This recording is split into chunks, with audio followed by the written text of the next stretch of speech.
Você já sentiu que o mal estava batendo na porta da sua casa e ninguém conseguia te ajudar, nem reza forte, nem benzedura, nem simpatia nenhuma dava jeito? Pois é, Max. Eu resolvi te mandar a minha história, porque eu sei que muita gente mais velha que acompanha o teu canal já passou por isso. Já viu a maldade de perto sugando a vida de quem a gente mais ama. E é por isso que eu preciso contar o que aconteceu na minha casa. Aconteceu com o meu menino, um rapaz novo e trabalhador, que do nada começou a definhar na minha frente, perdendo a cor, perdendo a vontade de levantar da cama. E os médicos do posto de saúde não achavam doença nenhuma nele, diziam que era cansaço, passavam vitamina. Mas a mãe sabe, coração de mãe não se engana nunca. A gente sente quando a ruindade não é do corpo, quando a coisa vem de fora, daquela inveja pesada de gente que não suporta ver o pouco de paz que a gente conquista com tanto suor. Nós moramos numa região de muita mata, um lugar tranquilo, mas que também esconde muita coisa que os olhos não veem. E eu comecei a perceber que o ar dentro de casa foi ficando espesso. As plantas na varanda secaram do dia para a noite. Uma agonia tomou conta do meu peito. E o meu menino só piorava, suando frio de madrugada, delirando com coisas que não faziam sentido nenhum. Eu sou de muita fé, Max, e no meu desespero eu procurei as mulheres mais antigas da nossa região. Aquelas senhoras de respeito que curam com galho de arruda, que conhecem as rezas antigas. Mas o que me deixou apavorada foi que todas elas, uma por uma, abaixavam a cabeça depois de olhar para ele. Elas recuavam, diziam que o fardo era pesado demais, que a demanda que jogaram para cima da minha família era trabalho feito para destruir mesmo, para não deixar pedra sobre pedra, e que elas não tinham força para desfazer aquele laço ruim, porque quem mandou aquilo pagou muito caro para ver a nossa desgraça. Imagina o desespero de uma mãe ouvindo isso, vendo o filho apagar feito uma vela no vento, sem ter para onde correr, sem saber em qual porta bater, gastando o pouco dinheiro que a gente tinha com garrafadas e chás que não serviam para nada. O clima dentro de casa foi ficando insuportável. Os vizinhos pararam de visitar a gente, como se a nossa casa estivesse marcada com uma doença contagiosa, e eu passava as madrugadas em claro sentada do lado da cama dele, passando pano úmido na testa dele, pedindo misericórdia para tudo quanto era santo. O menino parou de comer, a pele dele foi ficando amarelada, os olhos fundos, e o silêncio daquela casa começou a me enlouquecer, porque eu sabia que a qualquer momento eu ia perder a pessoa que eu mais amava na vida por causa de pura maldade, por causa de um trabalho sujo que alguém encomendou por inveja do serviço dele. Só que eu não sabia, Max, que quando o homem vira as costas e diz que não tem jeito, a espiritualidade verdadeira abre os caminhos de um jeito que a gente não entende na hora, porque a ajuda que salvou a minha família não veio de quem veste branco em igreja, não veio de gente que cobra para fazer caridade, mas veio de uma guardiã que muita gente julga pelas aparências, uma força de lei que muita gente tem preconceito, mas que estendeu a mão para me levantar do chão no momento em que eu já tinha entregado os pontos. Eu não vou esquecer daquela noite nunca mais, porque foi exatamente no momento que a respiração do meu menino estava mais fraca, no meio daquela angústia sufocante que o socorro chegou de onde eu menos imaginava, pisando firme e mostrando que o mal não tem poder nenhum quando a luz de verdade decide trabalhar. A noite já ia alta, uma daquelas madrugadas pesadas onde o tempo parece que não passa de jeito nenhum, e a única coisa que marcava as horas era o balanço da rede na varanda batendo com o vento, um vento morno que não trazia alívio nenhum para o sufoco que estava dentro da minha casa, porque o meu menino já não conseguia mais nem abrir os olhos para me pedir água. A fraqueza tinha tomado conta do corpo dele de um jeito que cortava o meu coração em pedaços. Você não faz ideia da dor que é ver a sua própria carne padecer sem ter um diagnóstico? Os doutores lá do posto olhavam os exames e diziam que as taxas estavam boas, que o pulmão estava limpo, mandavam a gente voltar para casa com receita de vitamina e soro, mas eu, que criei aquele menino sozinha lavando roupa e capinando quintal alheio, eu sabia que a raiz daquela fraqueza vinha de outro lugar, porque ele sempre foi um moço muito dedicado. Conseguiu um serviço bom na cidade, comprou as coisinhas dele com muito suor, e isso atrai o olho grande daquelas pessoas que não aguentam ver o filho de uma mulher humilde prosperar. Pessoas que carregam uma inveja tão doentia que são capazes de pagar para ver a desgraça na família dos outros. A nossa casa ficava num lugar mais afastado, cercada de árvore grande, um canto que sempre foi o nosso refúgio de paz. Mas naqueles dias a impressão que dava era que a casa inteira estava afundando numa lama invisível. As paredes suavam uma umidade escura. As plantas da varanda amanheceram todas murchas num dia só. O ar ficava grosso, muito difícil de puxar para o pulmão, com um cheiro de mofo misturado com remédio velho que não saía nem abrindo todas as janelas. E os cachorros do terreiro, que sempre foram animais muito valentes, passavam a noite toda encolhidos debaixo do assoalho, ganindo fino, como se estivessem vendo alguma coisa ruim rondando o nosso quintal. A agonia era tanta que os vizinhos pararam de passar na nossa rua, o isolamento tomou conta da nossa vida de uma maneira muito cruel, e eu já estava no limite das minhas forças, com a mesma roupa do corpo há 3 dias, sentada numa cadeira de palha do lado do colchão, segurando a mão dele que estava gelada, pedindo para o Criador que levasse a minha vida no lugar da dele. Eu rezava com toda a fé que me restava a Max, oferecendo a minha saúde pela dele, porque eu já vivi o suficiente. Eu já passei por tudo que tinha que passar, mas ele ainda tinha o mundo inteiro pela frente. Um rapaz de coração gigante que nunca fez mal para uma formiga, vítima de uma maldade tão covarde que nem as rezadeiras mais antigas da nossa região tiveram coragem de botar a mão. Aquelas senhoras de respeito que curam quebranto com galho de arruda, fecharam a cara quando viram o estado dele, disseram que a demanda era muito pesada, que o trabalho foi feito para destruir mesmo, e que se elas tentassem desmanchar, a ruindade ia virar para a família delas. Então elas pediram desculpas e foram embora, me deixando sozinha com o meu desespero, vendo o meu filho apagar lentamente, sem ter a quem recorrer, gastando as minhas lágrimas numa vigília dolorosa, limpando o suor frio do rosto dele enquanto a madrugada avançava. Foi num momento de cansaço extremo, quando a minha vista começou a embaçar e eu encostei a cabeça na beirada da cama, que a atmosfera daquele quarto mudou de uma vez só. A casa inteira foi tomada por uma quietude muito profunda, uma calmaria repentina que fez os cachorros pararem de ganir lá fora. O calor ruim que estava grudado nas paredes sumiu completamente, e um cheiro maravilhoso de flor da noite invadiu o quarto. Um aroma fresco que limpou aquela energia de doença que estava sufocando a gente, trazendo um frescor que parecia lavar a alma. Eu levantei a cabeça devagar, piscando os olhos para ter certeza de que eu não estava sonhando, e reparei na presença que mudou o destino da minha família para sempre, porque encostada no batente da porta do quarto, olhando para o meu filho com uma compaixão que eu nunca presenciei na vida, estava a figura de uma mulher extremamente imponente. Ela vestia roupas claras que pareciam trazer a luz do dia para dentro daquela meia-luz, usando um chapéu muito bonito tombado de lado, e a postura dela exalava uma autoridade absurda, de alguém que conhece as dores do mundo de ponta a ponta, alguém que já caminhou pelas ruas mais difíceis e sabe exatamente como lidar com a covardia humana. Ela me olhou de um jeito que confortou a minha alma inteira, um olhar que misturava a firmeza de um juiz com o carinho e a proteção de uma mãe. E a minha garganta apertou num choro de alívio porque eu não precisei fazer nenhuma pergunta. O meu coração acalmou na mesma hora. Eu senti no fundo do meu ser que aquela guardiã valente, aquela moça que muita gente tem preconceito pela ferramenta que carrega, tinha cruzado os nossos caminhos para desatar o nó que ninguém mais conseguia. Ela não veio cobrar nada, ela não pediu sacrifício, ela simplesmente atendeu ao choro de uma mãe desesperada, trazendo a justiça que nós não tínhamos força para buscar. Com um caminhar muito firme e respeitoso, ela se aproximou da beirada da cama. A energia que vinha dela empurrou qualquer resquício de maldade para fora do quarto. O ar ficou leve. A respiração do meu menino pareceu dar uma destravada,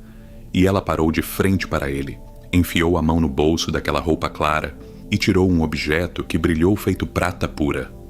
Aquela ferramenta de forma alguma servia para machucar Max. Aquilo era um instrumento sagrado, uma lâmina de luz cortante que ela usa para separar o joio do trigo. E com a fisionomia fechada, mostrando que com justiça verdadeira não se brinca, ela ergueu a mão e começou a trabalhar, cortando o ar em volta do corpo dele com movimentos precisos. E a cada movimento que ela fazia, eu sentia um peso saindo das minhas próprias costas, como se as cordas invisíveis que estavam enforcando a nossa família estivessem prestes a arrebentar de vez. O movimento que ela fazia com aquela navalha não era violento em momento nenhum. Era um movimento firme, de quem sabe exatamente o peso do trabalho que está executando. de quem carrega a precisão cirúrgica necessária para arrancar a maldade pela raiz, sem ferir a bondade que habita no corpo da pessoa doente, e a cada vez que a lâmina reluzente cortava o ar por cima do peito do meu menino, eu conseguia escutar um barulho muito estranho dentro daquele quarto fechado. Parecia o som de cordas grossas e esticadas arrebentando de uma vez só, chicoteando o vento invisível, desfazendo aquela teia de aranha espiritual que estava sugando a vitalidade da nossa casa há semanas. E foi ali que eu entendi que aquele objeto brilhante nas mãos dela não era arma de briga de rua, como muita gente ignorante e maldosa gosta de falar por aí, para sujar o nome da entidade. Aquilo ali era uma verdadeira ferramenta de justiça, uma lâmina de descarrego consagrada que serve apenas para separar a vida da morte, decepando a inveja grossa e devolvendo o fôlego puro para quem estava sendo esmagado por uma covardia sem tamanho.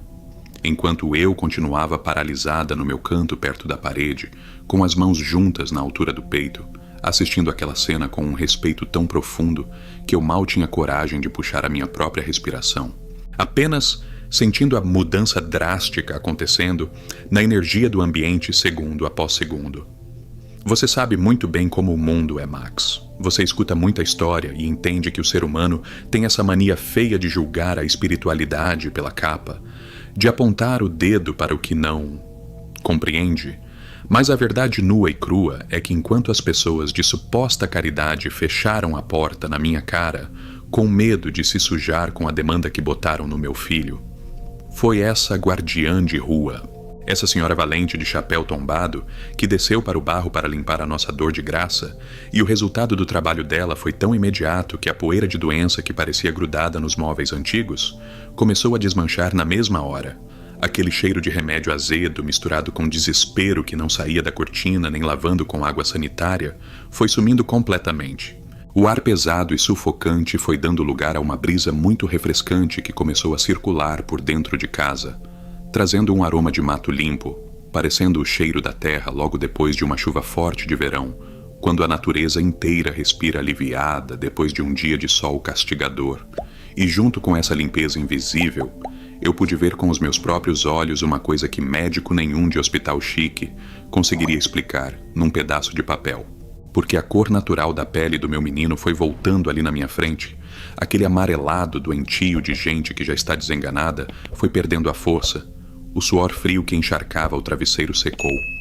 E o rosto que antes vivia contorcido numa expressão de dor constante foi relaxando devagarinho, ganhando um semblante de paz. A mesma carinha tranquila que ele tinha quando era apenas uma criança pequena dormindo no meu colo, depois de brincar a tarde inteira no terreiro de casa. Ela continuou trabalhando em silêncio absoluto, passando a navalha ao redor da beirada da cama, cortando o chão perto dos pés dele, limpando cada canto do quarto, cada fresta da madeira onde a maldade pudesse ter se escondido,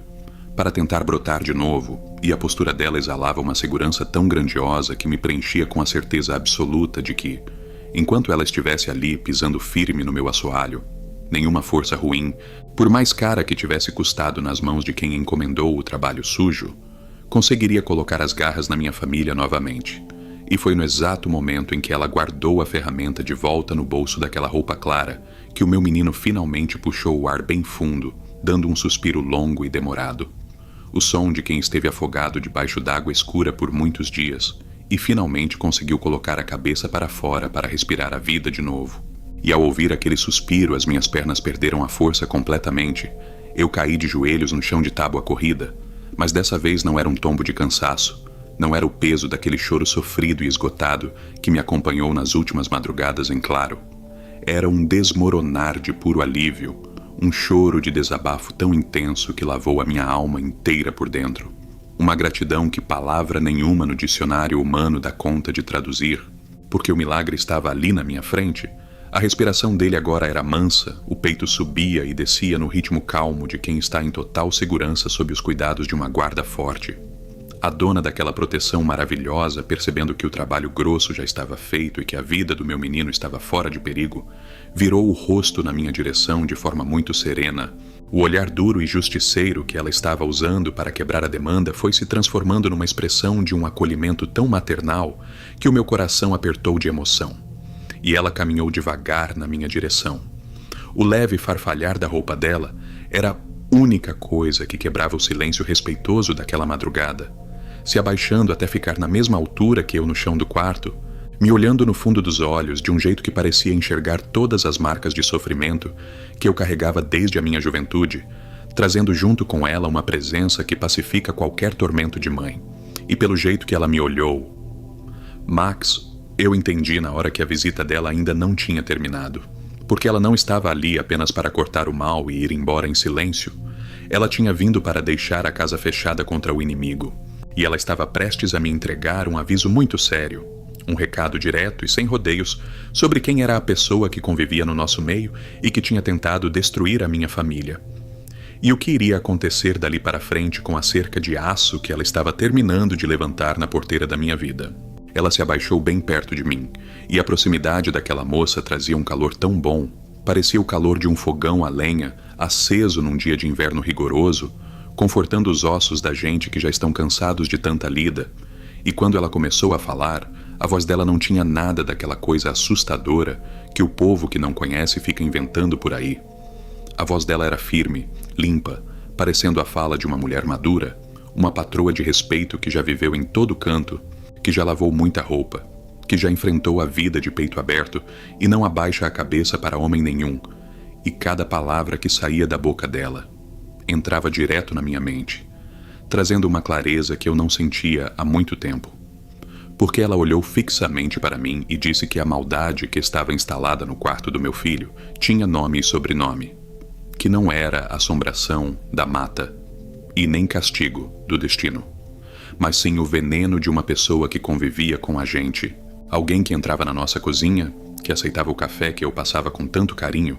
que sentava no nosso banco de madeira para elogiar a honestidade do meu menino, mas que por trás guardava uma foice afiada, pronta para ceifar a nossa alegria.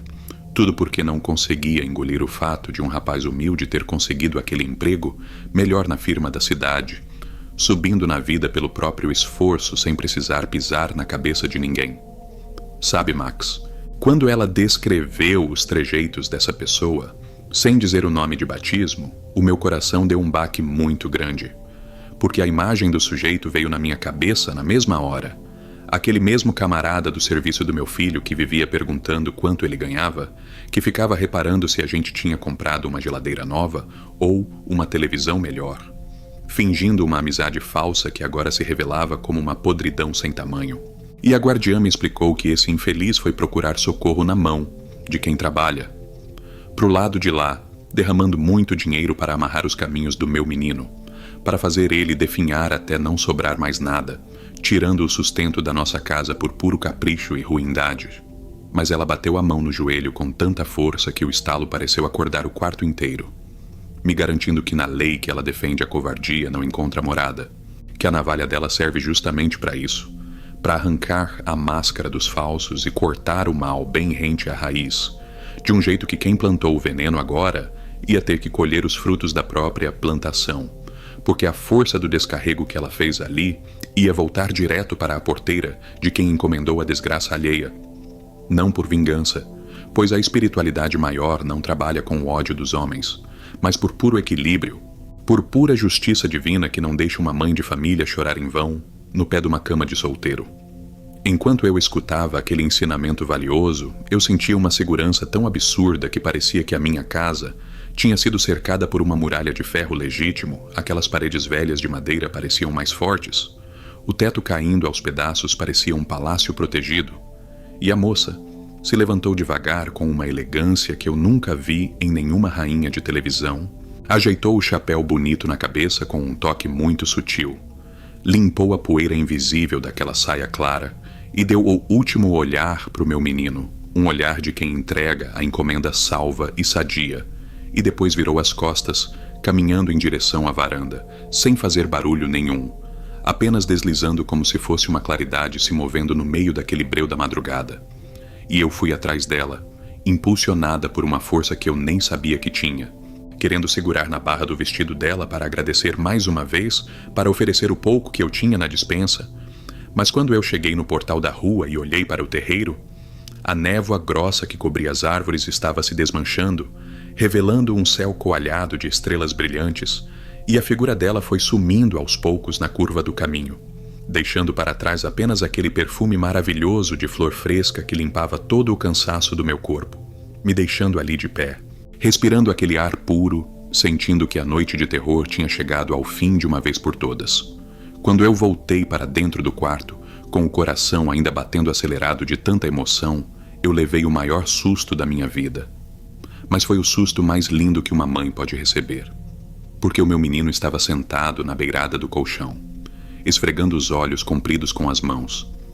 com a cara de quem tinha acabado de acordar de um sono muito bom e demorado. A pele dele estava corada, o peito subia cheio de saúde, e ele olhou para mim com aquela voz natural de sempre, perguntando se eu tinha um pedaço de pão com café porque ele estava sentindo uma fome de leão, uma fome que ele não sentia há quase um mês, e aquilo foi o sinal definitivo de que a doença tinha ido embora junto com o vulto ruim que rondava o nosso quintal, fazendo com que eu corresse para os braços dele, num abraço apertado, chorando tudo o que eu tinha guardado, mas agora rindo de alegria, agradecendo mentalmente àquela mulher guerreira que cruzou a nossa vida na hora do desespero.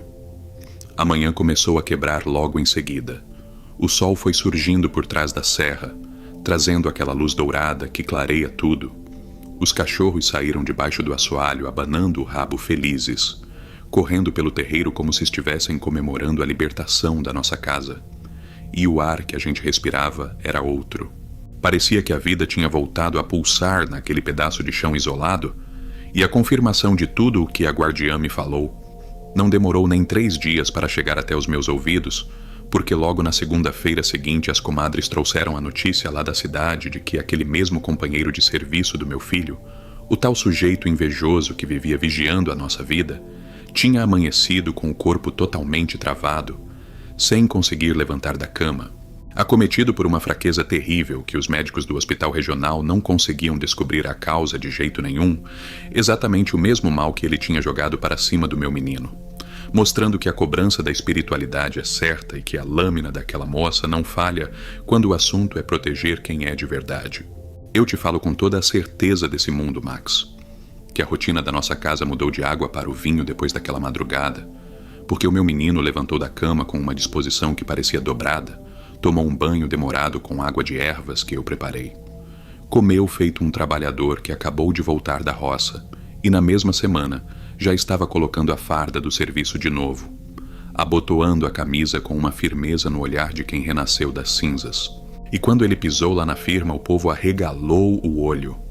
porque a fofoca que corria solta é que ele não passava daquele mês. As pessoas já estavam até preparando os sentimentos para me entregar, mas ele chegou lá com o peito estufado, a cor no rosto brilhando de saúde, pegou as ferramentas dele e foi direto para a função, trabalhando com uma alegria contagiante que só quem escapou da maldade sabe como é, enquanto a mesa daquele sujeito invejoso, o tal do colega que encomendou a nossa ruína, continuava vazia encostada no canto do galpão, virando motivo de cochicho entre os outros peões, porque a notícia da ruína repentina dele se espalhou mais rápido que fogo em palha seca pela região inteira. E o que as pessoas falavam era que a família do infeliz estava gastando o que não tinha, pagando consulta particular na capital, levando o rapaz em tudo que era especialista, tirando chapa do corpo todo e fazendo exame de sangue de todo tipo. Mas o diagnóstico era sempre um papel em branco. Os doutores diziam que o corpo dele estava em perfeito estado e não entendiam o motivo das pernas não obedecerem, não compreendiam aquela fraqueza profunda que queimava a vitalidade dele de dentro para fora. E a gente que é mais velha entende muito bem como funciona essa balança da vida, porque a maldade, quando é mandada com o endereço certo, ela vai e faz o estrago, derruba a porta, seca a fonte, arranca a alegria do peito. Mas quando ela bate de frente com uma proteção de lei, quando ela cruza o caminho de uma senhora de chapéu tombado que não aceita covardia, com um trabalhador honesto, essa energia ruim não tem outro caminho a não ser voltar dobrada pro colo de quem mandou, e foi exatamente isso que estava acontecendo. A demanda pesada que ele pagou, uma fortuna para fazer contra o meu menino, estava cobrando o preço do próprio dono, devorando as forças de quem achou que podia brincar de Deus usando dinheiro sujo para destruir a família dos outros. E eu confesso para você que num primeiro momento me deu até uma ponta de pena da mãe dele, porque coração de mãe sempre sofre junto, não importa a ruindade do filho, mas eu também sabia que eu não devia interferir, Eu não podia dobrar o joelho para pedir por quem tentou arrancar o meu bem mais precioso, porque a lição precisava ser aprendida. A justiça lá de cima tem o peso exato da medida de cada um. E se a guardiã decidiu que ele ia provar do próprio veneno, era porque a conta espiritual dele estava muito atrasada e precisava ser acertada na marra, mostrando para todo mundo ali do pedaço que a espiritualidade não é bagunça, não é brincadeira de feira que a gente usa para satisfazer capricho feio.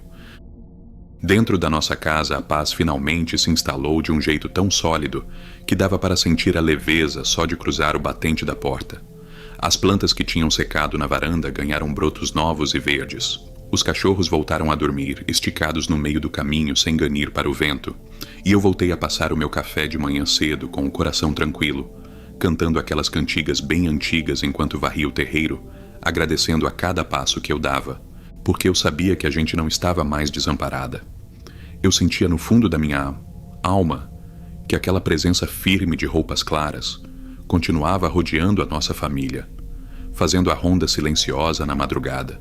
espantando qualquer olhar atravessado que tentasse chegar perto da nossa porta. E muitas noites antes de apagar a luz do lampião para deitar, eu ainda sentia aquele mesmo perfume maravilhoso de flor fresca invadir o quarto por uns poucos segundos, um cheiro limpo que vinha apenas para me avisar que a vigilância não tinha acabado, que a guarda estava de pé, pronta para puxar a lâmina de novo se algum inimigo invisível ousasse pisar no nosso chão. E essa certeza absoluta foi mudando a minha cabeça, limpando aquele medo crônico que eu carregava, aquela preocupação sufocante de achar que nós estávamos entregues à própria sorte num mundo tão duro. Porque a partir daquele dia eu entendi de verdade o significado do amparo verdadeiro.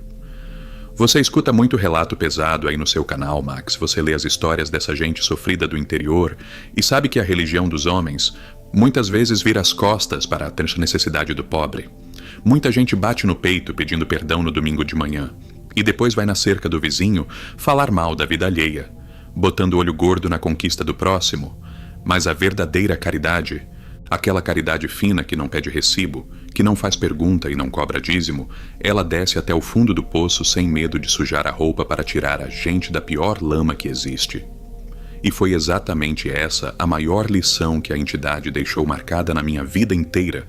provando por A mais B que a luz divina trabalha nos lugares que a sociedade mais rejeita, usando as ferramentas que muita gente aponta o dedo e julga como coisa errada. Porque a navalha que ela carrega ofende quem tem culpa no cartório, assusta quem tem maldade escondida debaixo do colchão. Mas para mim, para uma mãe simples que estava vendo o único filho sumir em cima de uma cama, aquela ferramenta brilhou mais que o sol do meio-dia, cortou as amarras do adoecimento e devolveu a alegria na nossa mesa, me ensinando a nunca mais abaixar a cabeça para preconceito nenhum de gente ignorante, a não dar ouvidos para o falatório daqueles que criticam o trabalho de quem desce na terra para proteger os inocentes. Eu passei a acender uma vela branca toda semana, quietinha no meu canto da casa, sem fazer alarde para vizinho nenhum botar reparo, apenas firmando o meu pensamento naquela moça valente, oferecendo o meu respeito mais profundo, e a cada oração silenciosa que eu fazia, eu sentia a minha fé dobrando de tamanho, uma fé forte e madura de quem já esteve à beira de um abismo. E sentiu a mão firme de uma guarda puxando de volta, e o meu menino, que antes vivia distraído e confiava em todo mundo, tomou uma consciência gigante sobre essas forças invisíveis. Ele aprendeu a não abrir a vida dele para a amizade fácil. Começou a fechar a própria energia, ouvindo a intuição que bate no peito, evitando sentar na mesa com quem só quer saber do nosso progresso para secar a nossa raiz. E essa mudança de atitude fez ele crescer como homem, criando uma barreira invisível ao redor dele que afasta qualquer falsidade antes mesmo dela chegar perto Max, fechando o nosso pequeno mundo contra os invejosos e deixando apenas a estrada livre para a justiça trabalhar a nosso favor todos os dias. Eu faço muita questão de detalhar essa parte do ocorrido para você, Max. Porque eu acompanho o seu trabalho todos os dias, eu sei muito bem que a tua audiência é formada na grande maioria por gente mais velha, gente que já passou da casa dos 50 ou 60 anos, mães de família que já choraram muito na beira do fogão pedindo proteção para as suas casas. E eu sinto que a minha vivência não é apenas a história de um milagre na vida do meu menino. Mas é um aviso muito sério para todos nós que carregamos a mania de abrir as portas do nosso lar para qualquer pessoa que chega batendo palma no portão, porque se tem uma coisa que o ensinamento daquela madrugada cravou no fundo da minha mente, é que a maldade humana não vem com cara amarrada, ela não anuncia que vai fazer o mal. Ela costuma chegar mansa, vestida de uma falsa amizade, com um sorriso amistoso no rosto, aceitando a xícara de café que a gente passa na hora, elogiando a limpeza do quintal, perguntando como estão as coisas no serviço do nosso filho, e a gente, por ter o coração limpo e a alma transparente, acaba entregando a nossa vida de bandeja, revelando as nossas pequenas vitórias, contando as nossas economias suadas, sem conseguir enxergar que a pessoa sentada no banco da nossa cozinha está apodrecendo por dentro de tanta raiva ao ver a nossa mesa farta, alimentando uma inveja tão doentia que o único objetivo dela passa a ser a nossa destruição total, apenas para não ter que lidar com o fato de que nós estamos prosperando através do trabalho honesto. E a guardiã nos mostrou isso da forma mais pura possível, porque ela não precisou dar sermão de igreja e nem ler livro nenhum para me fazer compreender a realidade da vida. A própria postura dela já era um manual completo de como a gente deve se defender nesse mundo cheio de covardia, me fazendo entender que a navalha reluzente que ela carrega no bolso não serve unicamente para cortar feitiço brabo feito em encruzilhada,